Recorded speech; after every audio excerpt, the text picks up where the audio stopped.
Kag sa numero 1 sa mga balita sa Negros subong adlaw.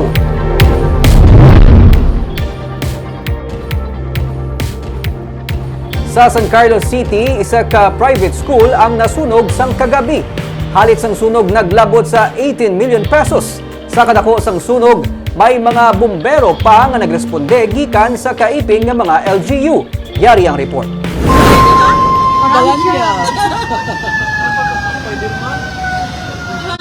Sa video nga kuha ni Ralph Joseph Laguda, makita ang pag-ibwal sang kalayo sa 3-story building sa sulod sang Colegio de Santa Rita sa Barangay 5 Ciudad sang San Carlos kagabi. Madasig nga naglaptang kalayo sa bag-o lang man renovate nga building sang eskwelahan.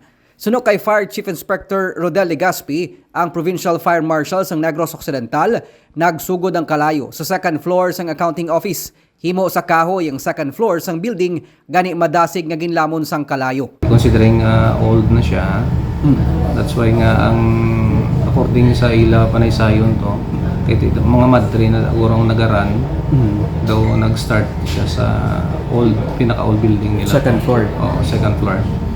And then nag-scatter siya, no, since very old, tapos kahoy, dugay ng firefighting. Kay ang daw pares nagatong la, nagmakot sa nga nagmakot. So, naglabot sa fourth alarm ang sunog. Gani nagresponde man ang mga fire station sa mga kaiping nga banwa kag syudad. Sa records ng Bureau of Fire Protection, naglabot sa 18 million pesos ang halit nga natugas ang sunog. Hindi pa mapatod sang BFP ang ginhalinan sang kalayo. So naglabot kita sa fourth alarm. Kay as far as Bali Hermoso, nagkatuto mo, nagbulig sa ila responde. As far as sa aton man sa province, sa Escalante, nga truck nakahalamo dito, tubuso kada truck. Gina-identify nila nga ang churi is naara sa second floor. But for now, sige to sila subong conduct sa ilang actual investigation.